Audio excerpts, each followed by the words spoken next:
جی میں ووٹر ہوں اور میں آیا ہوں. میں اپنا شناختی card election commission of Pakistan کے نمائندے کو دے رہا ہوں. انہوں نے ویریفائی کیا. پھر میں یہاں پہ آتا ہوں. یہاں پہ پریزائڈنگ آفیسر کھڑے ہیں. پریزائڈنگ آفیسر میرا آئی ڈی کارڈ چیک کرتے ہیں اور مجھے کلیئر کرتے ہیں کہ میں اپنا ووٹ ڈال سکتا ہوں. انہوں نے یہاں سے بیلٹ کا پریس کیا اور میں نے اپنی پسند کے کینڈیڈیٹ کو دیکھتے ہوئے, انتخابی نشان بھی ہے اور نام بھی ہے, تو میں اپنا ووٹ دے رہا ہوں جی زبیر جٹ کو. بیٹ یہ میں نے دبا دیا اپنا ووٹ. یہ یہاں سے ووٹ نکل آیا. اب یہ میں پرچی لے کر اور اس کو بیلٹ پیپر میں جو الیکشن کمیشن کا وہ اس میں ڈال دیتا ہوں. اب جب ووٹنگ ختم ہو گئی ہے تو سارے پولنگ ایجنٹس کو بلا لیا جائے گا. پریزائڈنگ آفیسر کہیں گے کہ جی ٹائم ووٹنگ کا ختم ہو گیا ہے, کوئی ووٹر موجود نہیں ہے جو پولنگ اسٹیشن ہے. سب کی تسلی ہو گئی. آپ اس سیل کو کھولیں گے جو کہ پہلے اس میں سٹارٹ تھا. جب پولنگ سٹارٹ ہوئی تھی تو انہوں نے سٹارٹ کا بٹن دبایا تھا.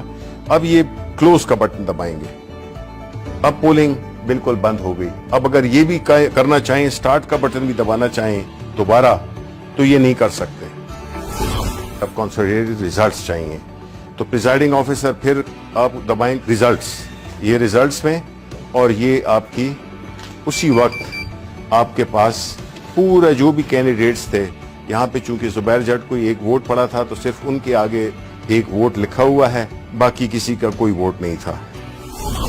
یہ جو لسٹ ہے اس میں پریزائڈنگ آفیسر سائن کریں گے اور اس کے بعد جو بھی پولنگ ایجنٹس ہیں وہ سائن کریں گے.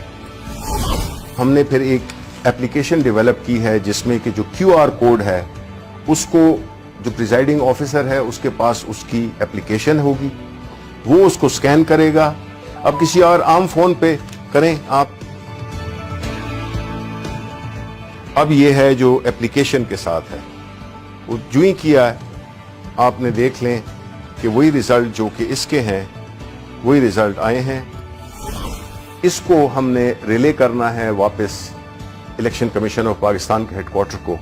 وہ پھر ایک ٹیکنالوجی جس کو کہ بلاک چین ٹیکنالوجی کہتے ہیں, اس کے استعمال سے کچھ سیکنڈ میں یہ جو ہے تو ریلے ہو جائے گی اور پہنچ جائے گی ایک بہت ہی چھوٹی فائل کی صورت میں. کلو بائٹس میں میرا خیال ہے کلو بائٹس میں پہنچ جائے گی. تو نہ سسٹم بیٹھے گا اور نہ کوئی اور کمپلیکیشن آئے گی.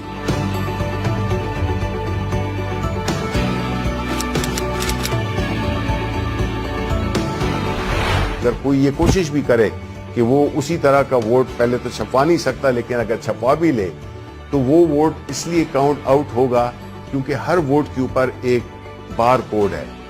وہ بار کوڈ جب آپ سکین کرتے ہیں تو وہ آپ کو صرف ایک انفارمیشن دے گا, صرف یہ بتائے گا کہ یہ اس پولنگ اسٹیشن کا بیلٹ پیپر ہے.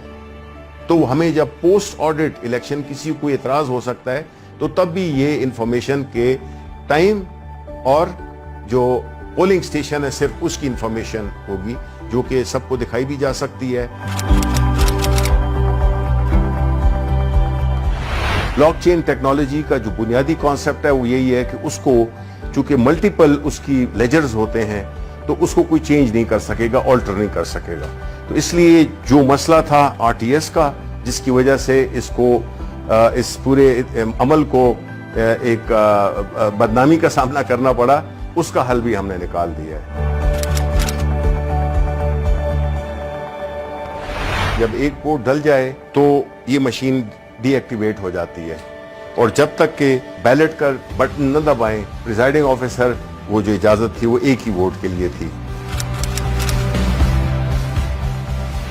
یہ صرف مشین نہیں, یہ پوری ایک سوچ کی تبدیلی ہے, اس نظام کی تبدیلی ہے. لوگ دھونس کے ذریعے, پیسے کے ذریعے اور مختلف غیر قانونی ہتھ گنڈے استعمال کر کے وہ ہارے ہوئے الیکشن کو جیت میں تبدیل کر دیتے تھے اور جیتے ہوئے الیکشن کو ہار میں تبدیل کر دیتے تھے. چونکہ ایک سٹینڈ الون مشین ہے جس میں کہ اس کا نہ کوئی انٹرنیٹ سے تعلق ہے, نہ اس کا کوئی وائی فائی سے تعلق ہے, نہ اس کا کوئی بلوٹوتھ سے ہے, تو یہ بیرونی اثرات سے یہ بالکل مبرہ ہے. دوسری بات یہ ہے کہ اس مشین میں کوئی آپریٹنگ سسٹم نہیں ہے جس کی وجہ سے اس میں نہ بگز ڈالی جا سکتی ہیں نہ اس کو ہیک کیا جا سکتا ہے. جو کوئی بدعنوانی ہو سکتی ہے یا کوئی شیطانی ہو سکتی ہے کہ کوئی اس میں ایلفی ڈال دے بٹنز میں, تب بھی اس کی مشین کی پرفارمنس میں فرق نہیں پڑے گا.